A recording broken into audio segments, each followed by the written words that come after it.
Monday, everyone. Welcome to CNN 10. I'm Corey, and I'm so grateful to be right here with you. Powerful show today, so let's get right to it. We start by taking you to the country of Iran. Last week, protests and rallies began in the Middle Eastern nation after a young woman died in the custody of the government. Her name was Mahsa Amini. She was visiting the country from Kurdistan. Iranian authorities have said Amini died of natural causes, but some reports suggested that Amini's death was a result of poor treatment.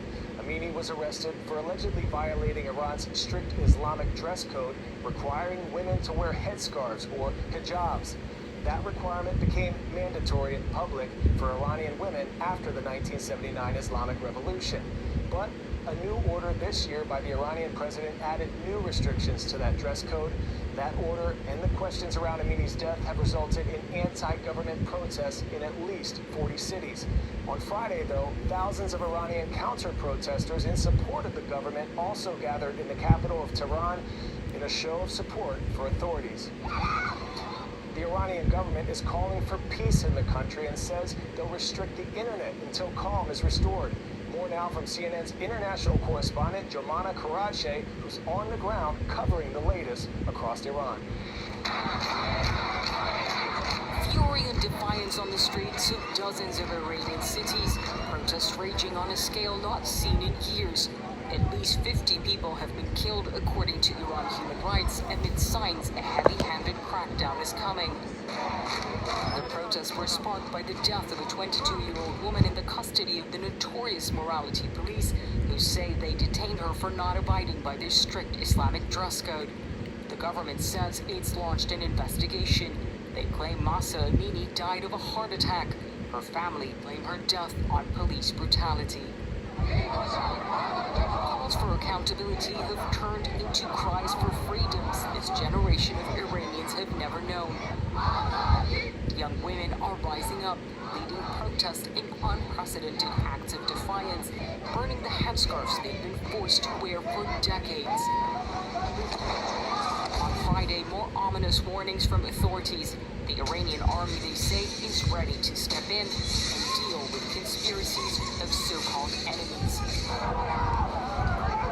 As the country descends into darkness, with internet disruptions not seen since the 2019 protests, many now bracing for what the coming hours and days may bring. Next up, hundreds of thousands of people on Canada's eastern coastline are feeling the effects of Hurricane Fiona, the same storm that brought devastation to parts of the Caribbean, then made landfall in the province of Nova Scotia on Saturday. More than 400,000 Canadians were without power Saturday night. The storm brought devastating wind and storm surge throughout Canada's coastline. Violent waves sweeping homes away to sea, while others were destroyed by electrical fires. Authorities declared a state of emergency for some parts of the province of Newfoundland, the easternmost part of the country. Some families fled to shelter, while others sheltered in place. The Canadian Armed Forces deployed to the region to help with the cleanup. But look at this. The video you're looking at now was captured from inside of Hurricane Fiona as it moved toward the Canadian coast. CNN's Rachel Crane takes us now to the company that's trying to better understand hurricanes by sailing right into the eye of the storm. Traditionally, scientists capture hurricane data by flying planes directly through them, dropping probes into the sky along the way.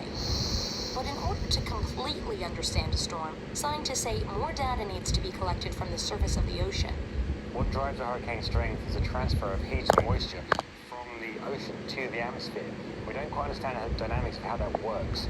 In order to find out, Saildrone deployed 5 ships into the Atlantic Ocean and Caribbean, areas where lots of hurricanes develop and are likely to hit land.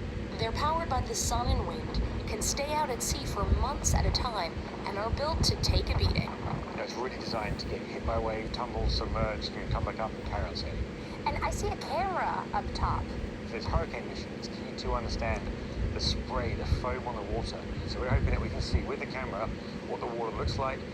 The drone's sensors and cameras can send data and images in real time back to Saildrone's headquarters. These are measurements of wind, temperature, humidity, right at that interface level that may help the modelers understand the fundamentals of hurricanes better. That's never been done before. 10-second trivia time. Which of these space rocks is also referred to as a minor planet? Meteoroid, asteroid, comet, or meteorite?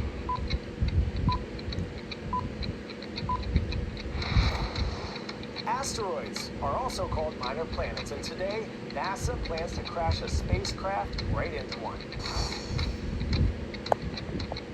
Last week, we took a detailed look at the $324 million NASA spacecraft that's scheduled to deliberately slam into an asteroid. It's called DART, or Double Asteroid Redirection Test, and the plan is to study whether it would be able to possibly deflect a potential asteroid if one were headed toward Earth.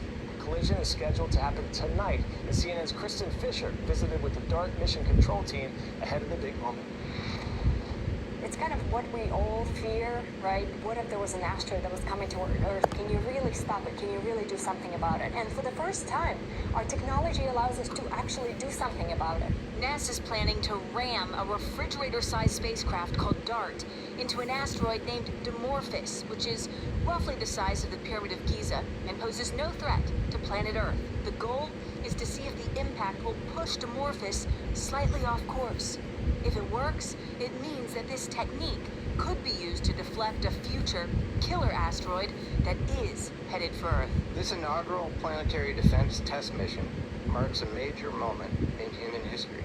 For the first time ever, we will measurably change the orbit of a celestial body in the universe. Mission control is inside the Johns Hopkins Applied Physics Laboratory in Maryland. What is this place going to be like on impact day, or impact night, I should say? Oh my goodness, it's going to be filled to the brink with people. There's going to be people in every single seat in the whole Mission Operations Center. About 44 people in here alone. And they'll be able to watch the impact live, as will everyone on Earth, thanks to a camera that's mounted on the spacecraft. Possible live images from DART right now.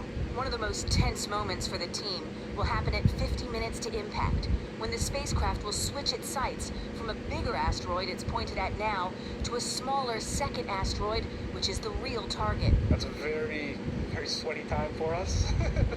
So we have a lot of contingencies built right around that 50-minute transition. We're going to be watching the telemetry like hawks. Very scared, but excited. Then we're going to have it get closer and closer, and it'll fill the field of view of our imager. Then we're going to hit. It's a moment this team has been training for months, but even the rehearsals have been tense. We just all one by one stood up with all of our headsets, and all of us were intently watching the screens, just watching the asteroid get bigger and bigger, and my heart was actually palpitating because I was like, this is not normal, right? It's just a rehearsal, but yet you really felt like you were about to hit that asteroid for the first time. You're really testing the technology that could potentially save all of humankind down the road. Down the road, right. Now, we should know almost immediately on Monday night if the DART spacecraft successfully hit its target. But NASA says it's going to take a few weeks to determine if DART was successfully able to move that asteroid just a little bit off its current orbit. Kristen Fisher, CNN, Washington.